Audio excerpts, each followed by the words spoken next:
चंद्रशेखर रावण ने सहारनपुर में बैठ करके कुछ पत्रकारों से कहा कि एक आंदोलन दिल्ली में चल रहा है, दिल्ली यूनिवर्सिटी में, और मुझे पता उस आंदोलन का कुछ होना हाना नहीं है और लोग मुझे बुलाना चाहते हैं, मैं क्यों जाऊं? आप जैसे और आप लोग यहाँ आओ या मत आओ, रीतु न्याय लेकर के उठेगी और सम्मान के साथ उठेगी। और मंजीत भाई, माननीय मंत्री जी और महमूद प्राचा जी जो शुरुआती दौर के लोग हैं उनको पता है, और भीम आर्मी के जो नए लड़के आए हैं 2 साल में 3 साल में, शायद वो मुझे नहीं जानते हो, as a activist as a पत्रकार जानते हो, लेकिन भीम आर्मी के वो तमाम लोग जानते हैं कि राहुल नागपाल कौन है, महमूद प्राचा कौन है, राजेंद्र पाल कौन, गौतम है। और आज का नई उम्र का लड़का कंधा मार के ये कहे कि मैं ये हूँ, और हम कहे भैया थोड़ा बैठे रहो आराम से। मैंने ये बात स्टार्टिंग में कही थी कि मंजीत जी के लिए जगह छोड़ दीजिए, लोग बैठे मंच में, पहले से भी सम्मानित लोग बैठे हैं, आप थोड़ा सा अपना जोश को कंट्रोल रखिए। लेकिन भाई के लिए मेरी बात गलत लगी, छोटा भाई है और मैं पुनः माफी चाहता हूँ, कोई बात नहीं। हम परिवार के बड़े हैं, हमें चाहिए कि क्षमा बड़न को चाहिए, छोटन को उत्पात। और मैं यही कहूंगा आपसे कि आप साधुवाद के पात्र हैं। बाबा साहब डॉक्टर अम्बेडकर ने 25 दिसंबर 1927 को, भैया बैठ जाओ जरा, बातचीत करोगे तो फिर कैसे काम चलेगा। तो 25 दिसंबर 1927 को बाबा साहब डॉक्टर अम्बेडकर ने मनुस्मृति जलाई थी, और उस समय बहुत सारे लोगों ने उस समय की मनुवादी ताकतों को, जो लोग मजबूत कर रहे थे, उन्होंने कहा था, गांधी को कहा और अन्य नेताओं को कहा कि डॉक्टर अम्बेडकर ने मनुस्मृति जला दी। तो उस समय कहा गया था कि डॉक्टर अम्बेडकर को मत छेड़ना, अगर उनका बस चलेगा तो अभी रामायण और गीता का भी नंबर आ जाएगा। ये राय बाबा साहब डॉक्टर अम्बेडकर के बारे में मनुवादियों की थी। और जब बाबा साहब डॉक्टर अम्बेडकर से कहा गया तो बाबा साहब ने कहा था कि वो धर्म ग्रंथ जो इंसान को इंसान ना समझते हो, वो धर्म ग्रंथ जो देश की आधी आबादी महिलाओं को पूरा सम्मान ना देते हो, और जो धर्म ग्रंथ इंसान को जानवर से बदतर समझते हो, मैं तमाम ऐसे धर्म ग्रंथों को बम से उड़ा दूंगा। ये बाबा साहब डॉक्टर अम्बेडकर की कोटेशन है। आज कल 25 दिसंबर को उसी दिन को मनाने का दिन है। हमारे बड़े भाई राजेंद्र पाल गौतम जी के नेतृत्व में उनका जो संगठन है मिशन जय भीम, उनके नेतृत्व में, संगठन के तमाम बड़े पदाधिकारियों के नेतृत्व में जंतर मंतर पर 1 बजे से विशाल प्रदर्शन किया जा रहा है। आप तमाम साथी, मेरी आवाज जहां तक जा रही हो वहां पहुंचे और उस ऐतिहासिक प्रोग्राम का हिस्सा बने। अब मैं 2 बात अपने बड़े भाई महमूद प्राचा जी के बारे में बता देता हूं। आप भीम आर्मी के लोगों समझ लो इस सारी चीजों को, आगे भी मिलेंगे हम लोग और ऐसे ही मिलेंगे। हम तो फक्कड़ हैं, राहुल नागपाल को एमएलए एमपी बनना होता तो मैं तो मंत्री जी की तरह आम आदमी पार्टी में मिनिस्टर मैं भी होता, विधायक तो कम से कम होता ही। भाई साहब जानते हैं मेरे घर तो ऑफर था टिकट का, लेकिन हमने कहा यार अगर मैं भी एमपी एमएलए बनने की दौड़ में लग जाऊंगा तो फिर मेरे वाला काम कौन करेगा, गाली खाने वाला, लड़ने वाला ये काम कौन करेगा। तो मैं इसके लिए अपने आप को रखा।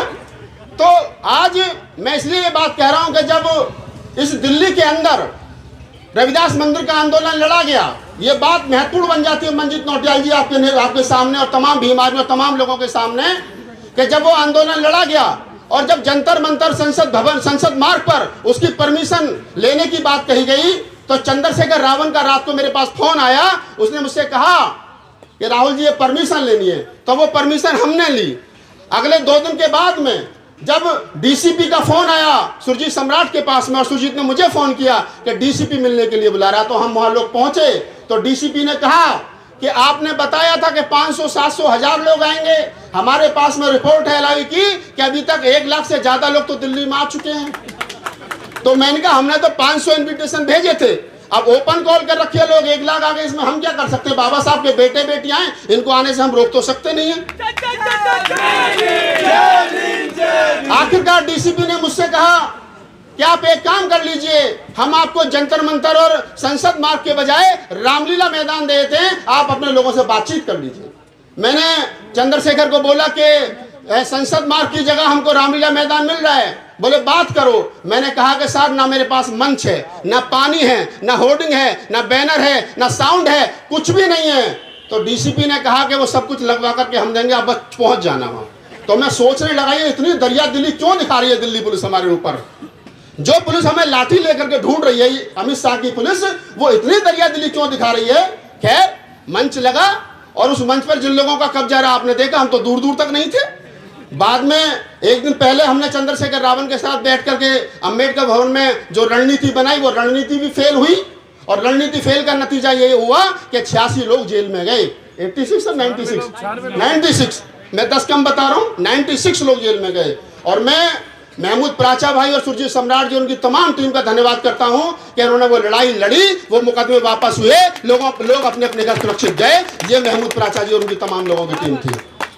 अब मैं अपनी बात को खत्म करूं उससे पहले एक दो बात और साझा कर लेता हूं। दर्द है, आप समाज के लोग हैं, समाज के लोगों के सामने बात नहीं कही जाएगी तो किसके सामने कही जाएगी।